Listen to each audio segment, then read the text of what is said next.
This tiger was lying in the snow, unmoving. The snow had covered its body. What danger did the tiger encounter? Would it be found?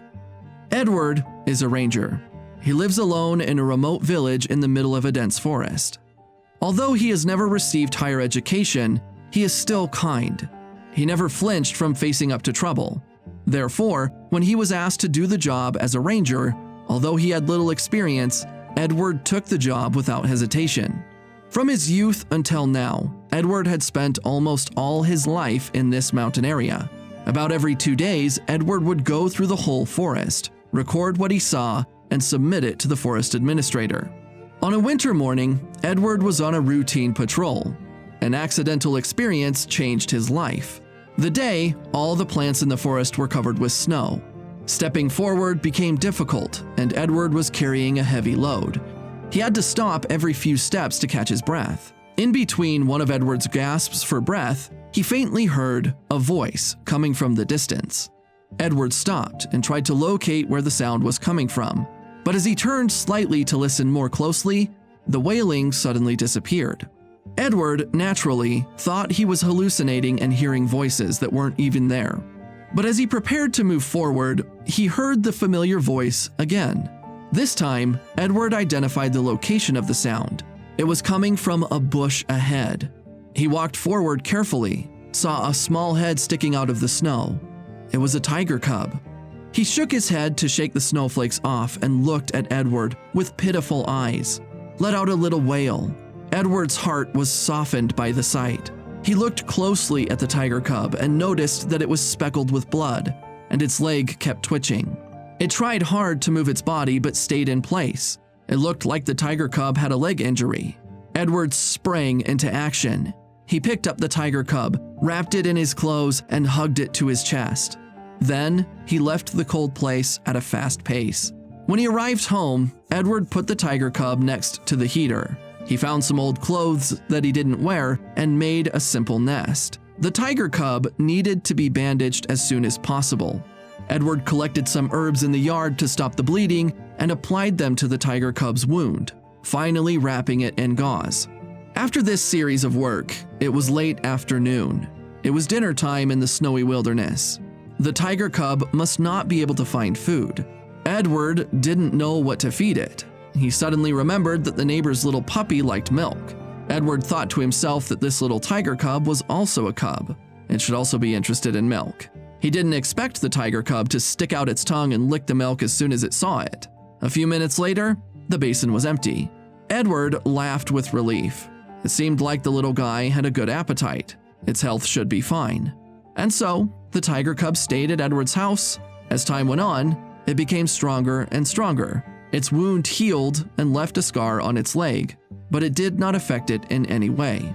Edward realized that the tiger cub had almost become his family, so he gave it a lovely name, Gore. After that, Gore often accompanied Edward on patrols. They often lost track of time, traveling through the forest and playing. Edward always looked at Gore with love and affection. It was as mischievous as a big cat.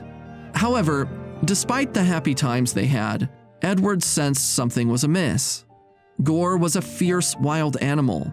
Once the thought had occurred, it lingered in Edward's mind.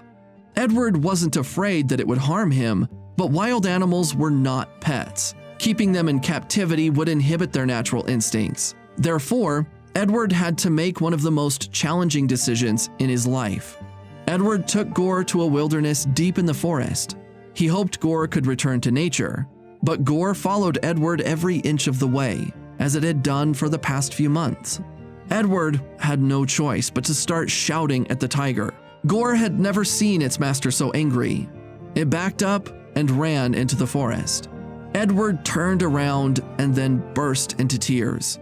He was sad to see Gore go.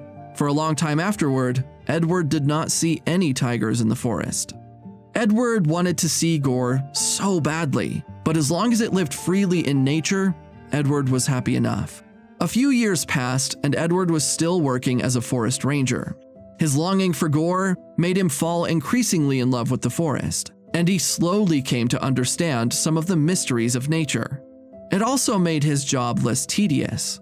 However, nature always brings something unexpected, but not always good.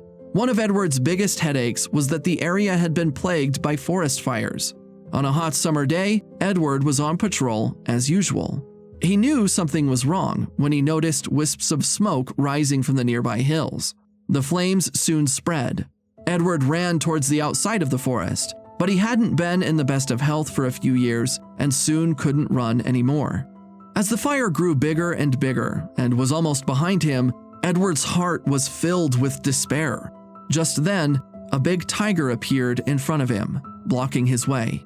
Edward was even more desperate. He closed his eyes as if accepting his fate, but Edward was shocked by the tiger's actions. It bit into his clothes instead of his flesh and tried to carry him away in the flames. The tiger made sure it had Edward's clothes in its mouth and then set off on a mad dash to save him from the fire. They finally reached a safe place. The tiger put Edward on the ground. Edward still hadn't recovered from what had just happened. He was puzzled, unclear about the tiger's intentions. Then, the tiger suddenly picked up Edward and ran again. Just as Edward was dazed and confused, they finally arrived at their final destination. It was Edward's doorstep. When the tiger saw that Edward was safe and sound, it affectionately rubbed its head against his body. Edward even thought he was dreaming. At that moment, Edward saw the scar on the tiger's leg. It was Gore. Although it had grown very tall, the look of affection and dependence in its eyes was the same as it had been years before. Edward shuddered and called out Gore's name and was met with a joy-filled grunt. Edward's heart was full of joy and touch. He was wrapped in happiness and wished that this moment would last forever. But after a while, the tiger returned to the forest, where he understood it was his place to live. Edward should never forget Gore, his most loyal friend. He was also sure that Gore wouldn't forget him. There is no story more memorable than Edward's experience, an experience that will stay with Edward for the rest of his life. Wild animals are not as cruel as we think. When its former benefactor was in danger, the tiger did everything in its power to save him. What a deep bond they had.